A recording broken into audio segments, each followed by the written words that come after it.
All right, hey all. So today we're going to be talking about Baudrillard's second book, The Consumer Society. So I want to preface this episode by saying that I find this text, The Consumer Society, to be my least favorite of all of Baudrillard's books. A harsh statement, I know. The reason I'm stating this is to kind of proactively justify my limited assessment of the book. In many ways, I find that it extends the parts of the system of objects that presented objects, but falls short in comparison to the critical capacity to evaluate those objects indicative of that previous book, i.e. the system of objects. With that being said, the Consumer Society does have many interesting points, especially toward the end, and we'll surely get into that. So in 1970, Baudrillard's second book was released, titled La Société de Consommation. This book can very easily be read as an extension of Baudrillard's project in the system of objects, as it deals heavily with the relationship between objects and consumers, and the greater trends of consumption that govern our object-obsessed era. The first passage of the book eloquently lays the foundation for the rest, and it goes as follows. There is all around us today a kind of fantastic conspicuousness of consumption and abundance, constituted by the multiplication of objects, services, and material goods, and this represents something of a fundamental mutation in the ecology of the human species. Strictly speaking, the humans of the age of affluence are surrounded not so much by other human beings, as they were in all previous ages, but by objects. The objects elucidated here by Baudrillard are not only inanimate things, but can actually represent humans as well. As we saw in the system of objects, the distinction between humans and objects has grown to be totally transparent to the point where the two have become indistinguishable. Even the presence of other people, then, perpetuates the same matrix of object relations as opposed to human relations. So, therefore, we are no longer guided by natural ecological laws, but by the law of exchange value. Welcome to the desert of the formal liturgy of the object. The zone for the production and distribution of this lexical matrix of objects is most plainly observed in the mall. The mall is the meeting place of all types of objects, a sort of social club for objects. Baudrillard illustrates the shopping mall rather beautifully when he states that, just as the gods of all countries coexisted syncretically in the Roman pantheon in an immense digest, so all the gods or demons of consumption have come together in our supreme shopping center, which is our pantheon, or our pandemonium. The shopping mall, in much the same capacity as the system of objects, reduces objects to a status of operation, whether that operation be for the development of one's pecuniary decency, a term we'll explore more in his next book, or one's ability to engage in leisure. The eternal substitution of homogeneous elements now reigns unchallenged. There is no longer any symbolic function, but merely an eternal combinatory of ambience in a perpetual springtime. Baudrillard uses this passage as a segue into a situation that affected Melanesian natives. He meditates on a moment when the Melanesian people, upon seeing planes flying through the air, set about building a simulacrum of an aeroplane from branches and creepers. This moment marks an analogous instantiation to that of the Consumer Society, where people in the so-called developed West set in place a whole array of sham objects, of characteristic signs, and of happiness. An analysis of the simulacrum, whether made manifest by the Melanesian people reconstructing airplanes with sticks, or by consumers investing so much time and energy to the submission of objects of consumption, either of these makes apparent the role of sign value in the construction of happiness. Affluence is then merely the accumulation of the signs of happiness. There is no fundamental difference, then, between the Melanesian people who, even in Baudrillard's analysis, falls prey to the classification of primivity and the hyper-consumers of the West. Baudrillard accentuates this point when he writes that we may draw a parallel with magical thought, for both of these live off signs and under the protection of signs. We are then cast under the order of consumption, which is an order of the manipulation of signs. The role of these signs is similar to that of a conjurer, as that which is signified is conjured away in favor of the sign. In this instance, the thing being signified comes into being at the same moment that it is stripped of its reality, almost paradoxically. The sign then assumes a hyperreal form, as it constitutes simultaneously both the affirmation and the negation of any given signified. Presence and absence occur simultaneously in this construction of the sign, and this leaves us sheltered by signs in the denial of the real. From this point, Baudrillard moves on to the realm of the media as a zone for the dizzying whirl of reality. If we accept my earlier point that the sign marks both the presence and the absence of the object, the media are the primary distributors of these present/absent signs. The media then are precisely the place where nothing happens. Consumers are left to consume emptiness from the media sphere, the empty place of signifiers that strips the great ideological frameworks, politics, history, culture, of their critical capacity, and even more maliciously, their meaning.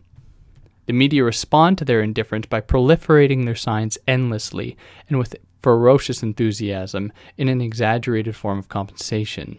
For instance, the fact that road accidents play so ferociously well on radio and TV is because the crash is the finest exemplar of daily fatality. To convince ourselves that we have not been committed to a death of sorts, as we too, like the signs we consume, are constituted by both absence and presence, we overplay the death of others and the spectacle of destruction. This is a theme that will come up repeatedly through Baudrillard's thought, specifically with texts like Fatal Strategies and America. The next section of the book takes a somewhat sociological analysis, an economic analysis or approach, with the analysis of data and figures pertaining to GNP and collective expenditure. For a very comprehensive of this chapter on its own, see Corey Garden's video titled The Vicious Circle of Growth Jean Baudrillard on YouTube. It does a much better job than I will necessarily give this chapter here, so go check that one out. Anyways, I digress. Baudrillard argues that between the years 1959 and 1965, there was a 4% increase, from 13 to 17% in collective expenditure meeting individual needs. An immediate response to this phenomenon might be a positive one, but Baudrillard takes a much more cynical approach, stating that now it seems clear that this redistribution has little effect on social discrimination at all levels. As for inequality of standards of living, comparison of the two studies on family budgets made in 1956 and 65 shows no reduction in the discrepancies. Moreover, direct and indirect taxation does not have any effect of reducing inequality. We may be too hasty to read in Baudrillard an apologetic conservative, because he goes on to say that the mechanisms of redistribution are a successful mechanism at maintaining privilege, of preserving privilege. Baudrillard is trying to locate the hidden hegemonic apparatuses that underlie the veneer of benevolent political practices in the form of a radical hypothesis. However, he fails to proceed from this suggestion to point to the formulations of these oppressive structures and lay out exactly how they maintain privilege in the hands of a select few. In lieu of this analysis, he takes the time to meditate on the environmental impact that the consumer society inflicts on the globe. Regarding the environment, Baudrillard states that we have seen the degradation of shared living space, sort of Arendtian nightmare, if you will. Baudrillard sees this general degradation of our shared spaces as evidence of a lack of logicality to the consumer society. Growth for the sake of growth, that's this consumer society's motto, and the environment's well-being is inversely affected by that sort of motto, by that ideological framework. Our mistreatment of the earth attests to the absurdity of this system. Of course, this particular violence is only one of many illogical domains. The built-in obsolescence of products and machines, the destruction of old structures by which certain needs were met, and the increasing number of bogus innovations all participate in the theater of the absurd that has become our world. Despite the overtly evident degradation caused by the consumer society, we are still faced with the overwhelming validity, note validity in quotes, of economic rationality. As the well-being of the world decreases, the financial markets continually point upwards. This attests to the absurd gymnastics of accounting illusions, the supposed validity of these financial financial institutions is made possible by the careful selection of certain factors that are visible and measurable. Broadly, this manifests itself in the forms of GDP or GNP to omniscient representations for the system's triumphs, or the system's successes. Of course, these measurements exclude many forms of labor, like research, culture, and women's domestic labor, which cannot be measured or have not been given the same attention to be measured. Nevertheless, Baudrillard is interested in the selection of what is measurable and ultimately what participates in the GDP or GNP, sort of submission to the system. To this, he says, every article produced is positive. Every measurable thing is positive. The 30% reduction in the luminosity of air in Paris over the past 50 years is regarded as external and non-existent by the accountants. But if it results in a greater expenditure of electrical energy, of light bulbs and spectacles, etc., then it exists, and exists moreover as an increase in production and social wealth. The consumer society subscribes to the logic of accumulation, which often connotes the idea of progression, a sort of telos to progression, or telos to the system itself. For Baudrillard, however, this is only a clever trompe-l'oeil. By attaching significance to these supposedly measurable economic activities, the system contributes to and perpetuates the myth that the economic rationality of the system is guided by some telos. Rather, as Baudrillard asks, does not affluence ultimately only have meaning in wastage? He then answers his own question when he states that for affluence to become a value, there has to be not simply enough, but too much. Waste is an extreme form of affluence, where commodities are rendered wholly superfluous. This point may seem paradoxical given the discourse surrounding progress and achievements of advanced industrial capital's satisfaction of needs. However, we may be reminded here of that situationist or autonomist saying that capitalism does not necessarily satisfy needs, but it actually creates them. For this reason, Baudrillard seriously considers waste as a wholly productive act in the context of the consumer society and affluence in general. This leads him to suggest that the notion of utility, which has rationalistic economic origins, thus needs to be revised. We cannot simply attach use value to certain objects and then proceed with the conceptualization of proper uses for said objects. We must consider how waste itself represents a matrix of use value that, given its fundamental connection with affluence, is no less valuable. If we extend this thought, however, even the mechanisms intended to distinguish between use value and everything else are inadequate. One cannot isolate what is useful or try to remove what is superfluous. Superfluity here and use have folded into one another. This is why, most of the time, objects are present by their absence, and why their very abundance paradoxically signifies penury. Baudrillard does well to elucidate the slippery terrain of the consumer society, which allows him to level a strong critique against the idealist discourses of reform or revolution, emblematic of sort of Marxist approach. He does this by assuming an implicit consistency in his argument pertaining to use value and superfluity that challenges the possibility of equality through the realization of some universal attainment of those things which satisfy needs. In other words, he's getting at the issues with simple political strategies or political responses to this system.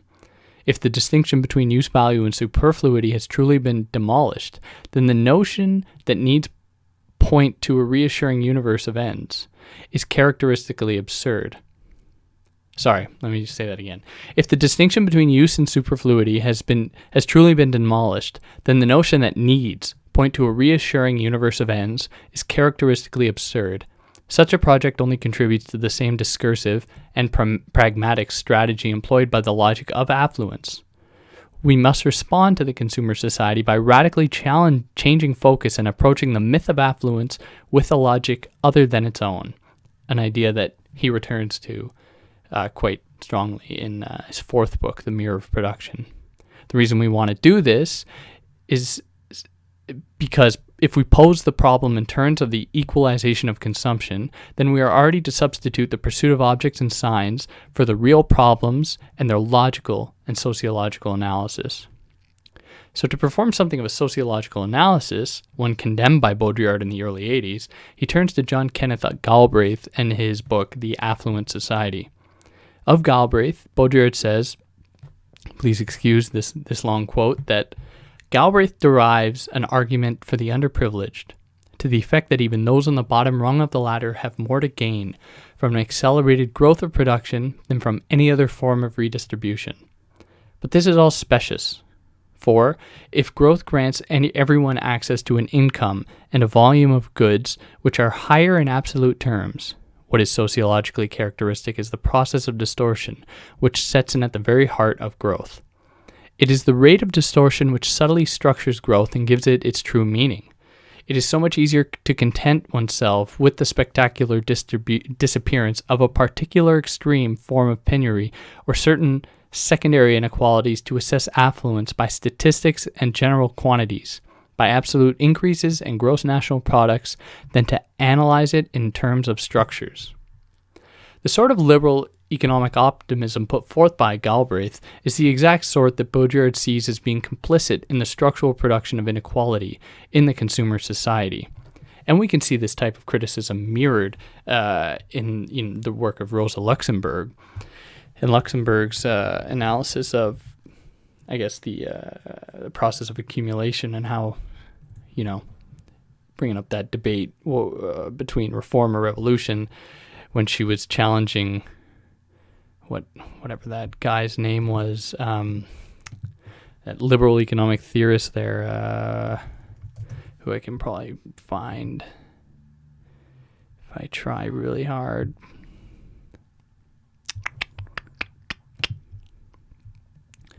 Well, for those that are interested, check out Rosa Luxemburg's The Accumulation of Capital, because it communicates this point particularly well, even if it isn't necessarily Baudrillardian per se. But nevertheless, I digress again. The sort of liberal economic method put forth by Galbraith prides itself on its ability to remove the most exaggerated forms of penury, and is sure to tout its victories, and it touts its victories. This approach is constructed around the constellation of growth that is, on one extreme, argued to be the purveyor of equality, but on the other extreme is argued to produce inequality. This distinction is surely indicative of popular political talking points present in which are just useless options for Baudrillard, as both essentially point to a false problem. Instead, Baudrillard wishes us to think that growth itself is a function of inequality. Growth is an accomplished and systemic inequality, but is neither the Messiah nor the Antichrist. It circulates freely, like a mercenary that works for the highest bidder.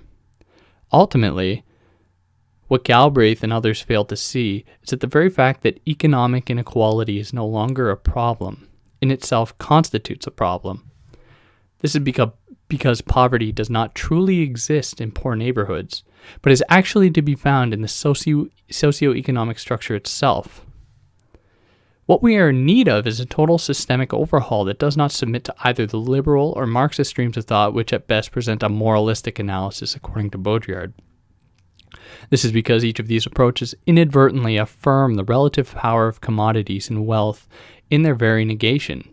This may correspond most eloquently to a general homogenization of the consumer to a passive being that, with the proper political intervention, will get a taste of the social wealth that has been denied them. In this move, there is the desire to make everyday consumer objects less and less expressive of social rank. This is especially true if we think back to Baudrillard's previous book, The System of Objects, where he argues that the distinction between subject and object, or between consumer and consumed, is no longer as clear as it may once have been. If we accept this thesis, we may fill in some of the gaps present in the consumer society in the book.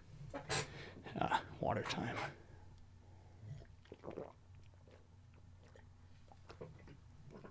Always have water.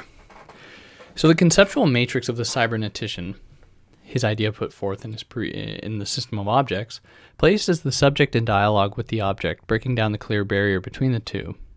Any performative utterance in favor of this of the distribution of commodity goods, or those things that stand in for wealth in the consumer society, implicitly suggests that objects are at the disposal of humanity's political and social structures, which isn't necessarily a far-fetched idea. However, this would mean then that the system is maintaining a distinction between the subject and object, or between humans and those things that we surround ourselves with, that no longer really exists, and is therefore participating in the general hierarchization of things and people, or the people that own those things or control those things. Or perhaps even more maliciously, the distribution of these status objects, given the fundamental connection between humans and objects today, paints humans as distributable entities as well, totally at the whim of a given political or social authority. This is an idea that we will return to later. Consumers suffer a profound homogenization in the consumer society. When Baudrillard puts forth this thesis here, he means it along the same lines as the automatists and the Frankfurt School. Automatists, or the situationists, that sort of late 60s, early 70s camps of thought, like the sort of post-Marxist approaches. I think of a Guy Debord in that camp, or even, to keep it more present, perhaps Bifo, and others that are indicative of that field. So Baudrillard is speaking along the same lines as them, and those indicative of the Frankfurt School, as opposed to this theorization of homogenization in the form of the cybernetician in the system of objects. So we can see here in this book that he's doing something different. Not to say that he's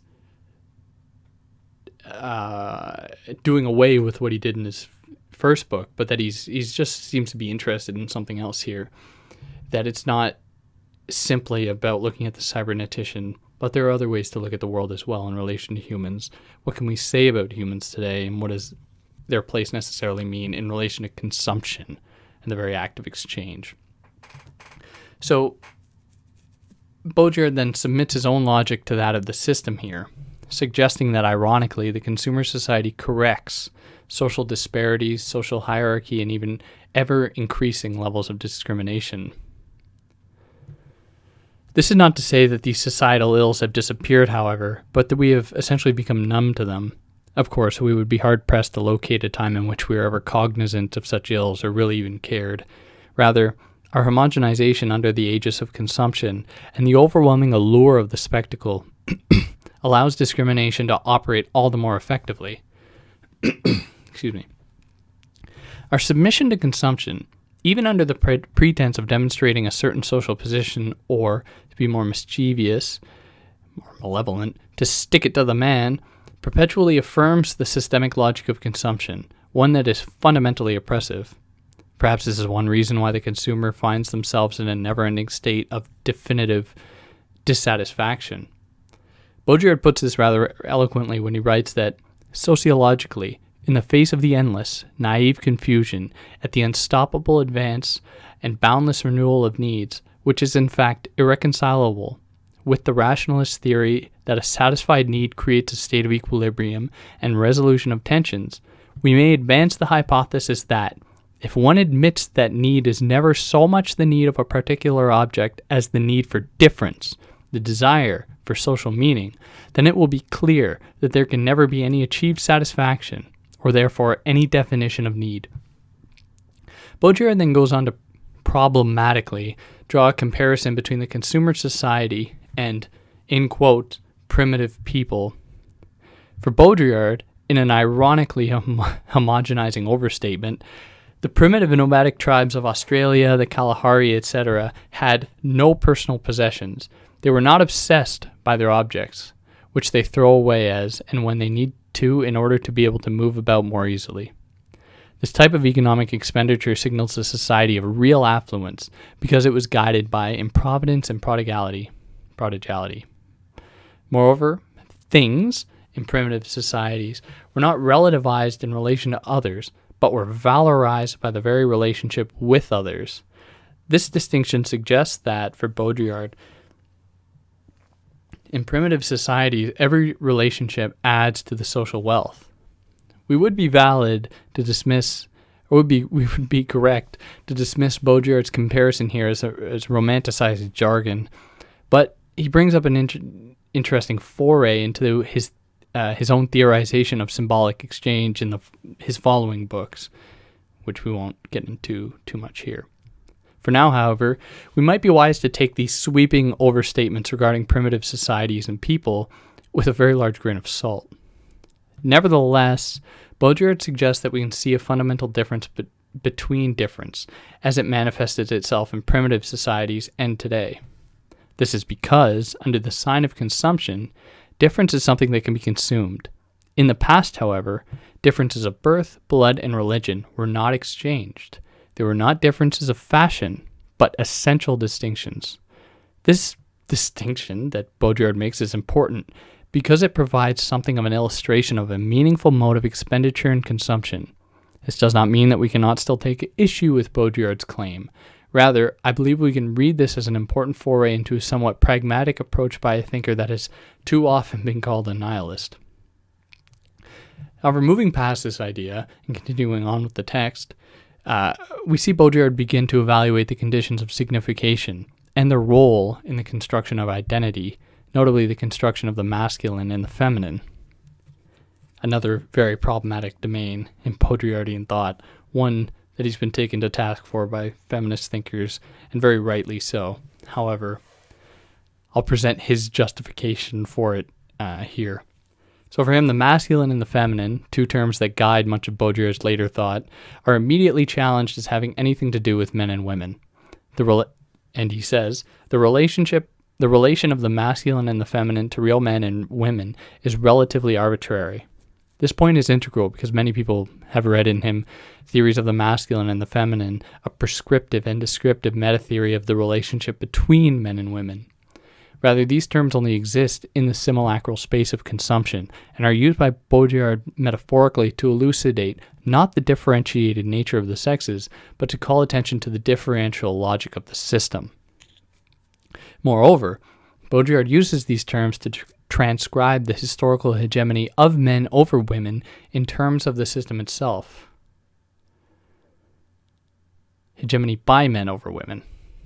He defines the two as follows. The masculine choice is agonistic. It is, by analogy with the challenge, the noble behavior par excellence, while the feminine is consigned to the performance of proxy services. She is not autonomously determined. By illustrating the system in these terms, Baudrillard preemptively destabilizes many liberal social tenets that come out of some social movements in the mid to late 20th century. For instance, the notion that the distribution of wealth to those impoverished will destabilize the internal logic of the system is merely another trompe-l'oeil, and a clever one at that, because it does not challenge the preferential treatment of status at the very heart of the system itself. Or, as another example, the liberal feminist model of adding women to management and corporate positions to increase the representation of women in these positions, kind of add women and stir approach, one highly challenged today by feminist thinkers, especially those that take into consider things like intersectionality or take into consideration just race or take into consideration trans issues. However, that sort of liberal feminist approach is just another, for Baudrillard, it would just be another clever strategy by the system to keep its wheels spinning, while essentially keeping its people happy, sort of bread and circuses type deal. So Baudrillard then takes a necessary turn to meditate on the status of culture in the consumer society. And I'm cognizant of the fact that as I write this, I'm indulging in the wonder that is vaporwave, which is really culture at its prime. But to do this, Baudrillard focuses on the kitsch object, that which may be best defined as a pseudo-object, a simulation, a copy, an imitation, a stereotype. This kitsch object only comes into being at the opposite moment, in the age of social mobility. The kitsch object serves a purpose of reaffirming the value of the rare, precious, unique object, production of which can also become industrial. Kitsch and the authentic object, thus between them, organize the world of consumption according to the logic of a distinctive material, which is today always shifting and expanding. For this reason, the kitsch object is fundamentally linked to the aesthetics of simulation. I want to take a second to kind of think about that phrase, the aesthetics of simulation, because if we consider the traditional appreciation held of the aesthetic object over the kitsch object, then we can see that it's not as though an aesthetic energy is displaced, but that we see in Baudrillard's rhetoric almost a radical democratization of the constitutive elements of class or of the aesthetic. If aesthetics can be found in simulation, then it is at risk of ever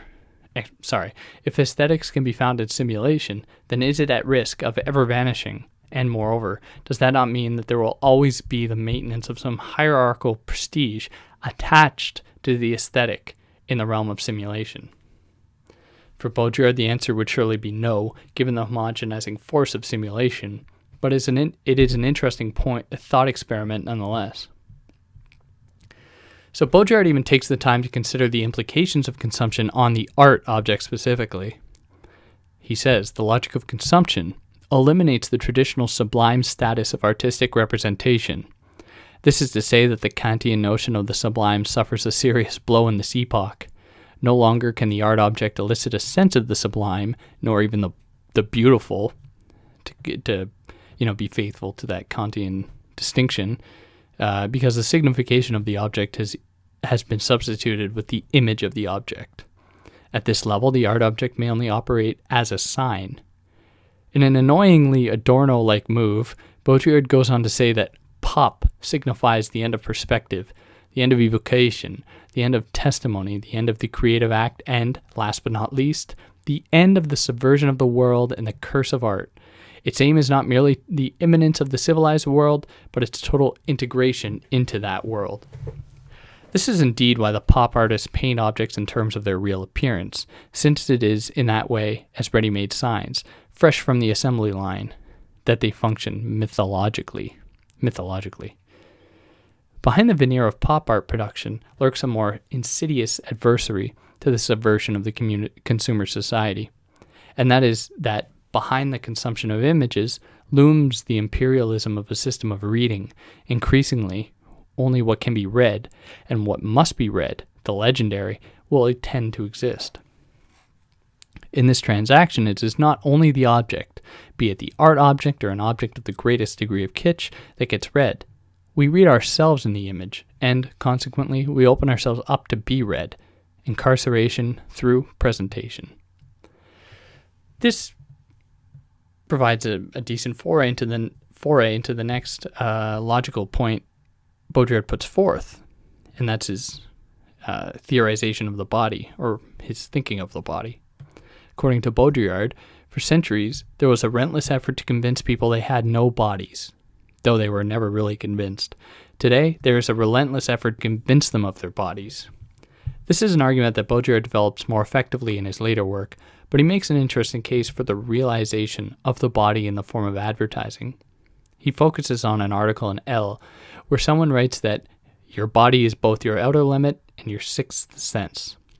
This example illustrates a strategy deployed by the consumer society to convince consumers that even in the system of signification, under the weight of hyperreality, there exists a body that transcends the vanity of production. Of course, ironically, this natural body is only absorbed back into the system of representation as an ultimate symbol or sign of reality. What is interesting is the suggestion that one should never revert back into one's own body and invest it narcissistically from the inside, not in any sense to get to know it in any depth, but by a wholly fetishistic and spectacular logic, to form it into a smoother, more perfect, more functional object for the outside world. Mirroring, in some sense, Gilles Deleuze and Félix Guattari's identification of a body without organs, Baudrillard calls attention to the body not as a body per se, but as a shape. In this moment, the body attains an unprecedented value. The body today, apparently triumphant, has quite simply taken over from the soul, as mythic instance, as dogma and a salvational schema. In all of Baudrillard's work, it is unclear to discern what impact, and this is totally side note, it's unclear to know what kind of impact Simone Weil may have had on him. He makes no reference to her in any of his more than 30 books, save one instance in an interview when I believe it was Philip Pizzi asks him about her. But we can see in Baudrillard's thinking about the body here as being as a substitution for the soul. Certainly some affinities between him and Simone Weil's criticism of the present day and her mysticism in general. However, to return, the emancipation of the body from the clutches of naturality, whatever that might mean, or the anxiety induced by the unknown, opens the terrain for the ideal image of the body to take point. The obsession with looking after one's figure can be understood in terms of the same categorical imperative. We know this contemporary phenomenon to have no affinity with a natural human property or a natural human inclination because slimness has not always been regarded as an attractive quality. Baudrillard then questions what it is about slimness, or that looking over one's figure, that is gifted with this symbolic power. Excuse me. If it is truly arbitrary, it seems as though the same could have been true of obesity, or whatever we consider to be non-slim. He states that, might it be that in a society of overconsumption of food, slenderness becomes a distinctive sign in itself? I would add that slimness, the symbolic demonstration of minimalization, matches the logic of the system that perpetually emancipates itself from the excessive baggage of meaning. Our obsession to remove excess mirrors the system's own emancipation from this excessive meaning. We exist then in the anorexic ruins, a title of a short piece of his that was delivered at a conference, at a talk in the mid-90s, and that can be found in a small volume titled Looking Back on the End of the World, which is, I'd highly recommend it, as thinkers from Baudrillard to Camper to Verlio that all gave talks there, and it's a very small book and very complicated. It's not very accessible in any way, but quite brilliant. However, again, sorry for digressing. The unconscious, like the body, serves as a point of transcendental significance for humans under the sign of consumption, or under the consumer society, or within the consumer society.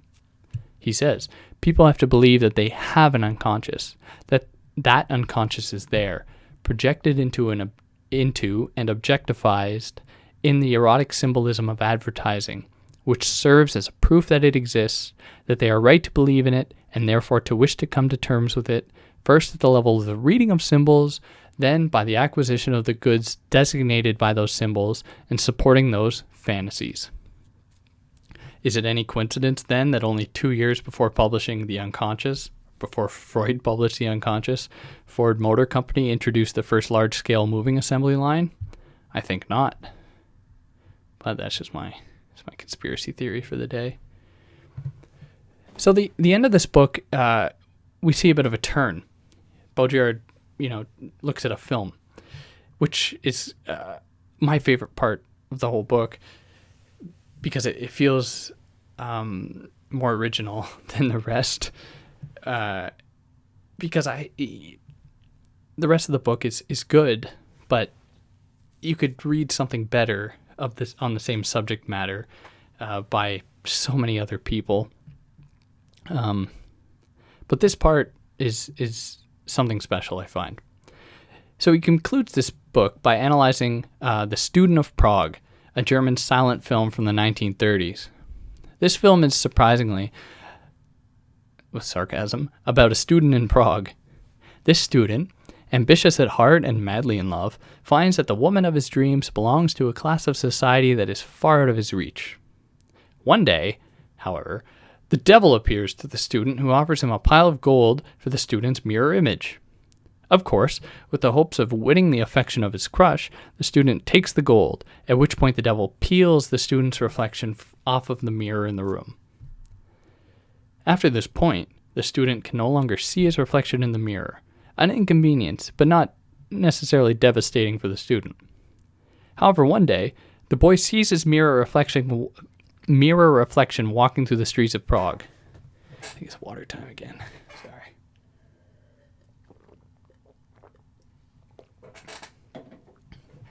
Excuse me. Terrified at seeing his own reflection, the student tries everything he can do to avoid any interaction with his reflection. However, his reflection continually reappears, filling in the student's social contracts, standing in for him in his life before the student can get the chance to.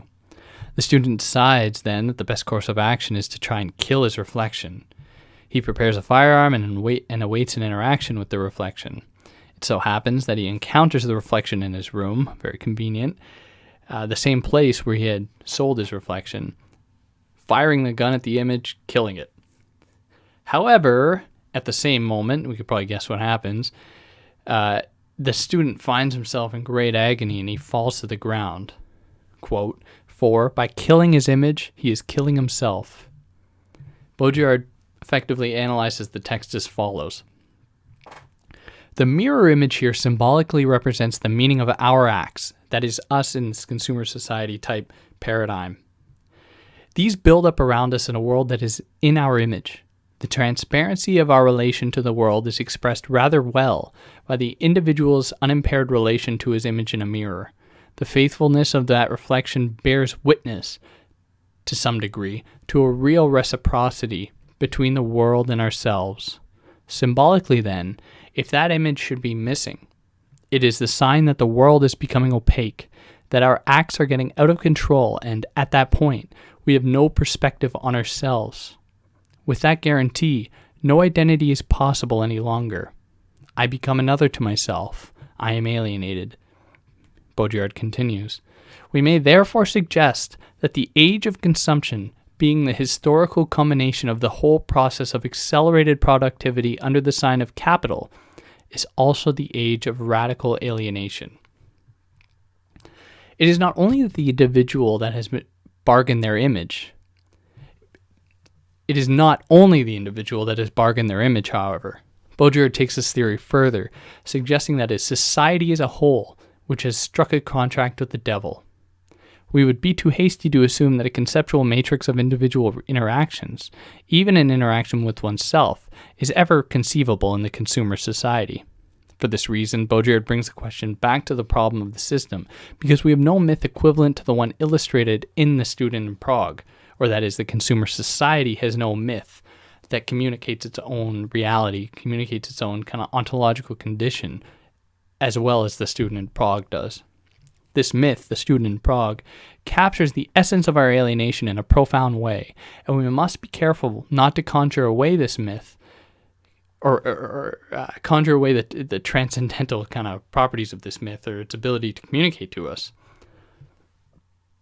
If there ever comes a point when we cease to produce myths, it will be because the consumer society has itself become its own myth. This tautological proclamation captures the essence of this book, The Consumer Society, I find, particularly well. And not just because the book itself is repetitive and circular. No, because Baudrillard's fear of our becoming myth is a fear that propels the consumer society. We drive toward the more real than real with our compensatory technological apparatuses, all in order to dispel the world of myth, to bring all the corners of the globe and the darkest recesses of the mind into view. To become a myth ourselves would be a poetic response by the gods against our own transgressions, and maybe we would be lucky to be granted that privilege because, I ask, what will remain once the final illusion has been purged by the colonization of the image? So I guess so there ends a kind of presentation of this book. But I hope that it was, in some sense, helpful for those looking for a kind of way to get into it. And I don't know if anyone shared my sort of dismay with this text. It really is just one. Even I read it. I've read it in its entirety, I guess twice now, and I just can't seem to get into it. And that. We all have those books. It happens. But I hope that other people can get more out of it than I do. However, with his next books and his next 30 books, I'm going to, it'll be more fun for me to explore those just because of what I feel to be their radical capacity. Their critical content is just much more engaging to me.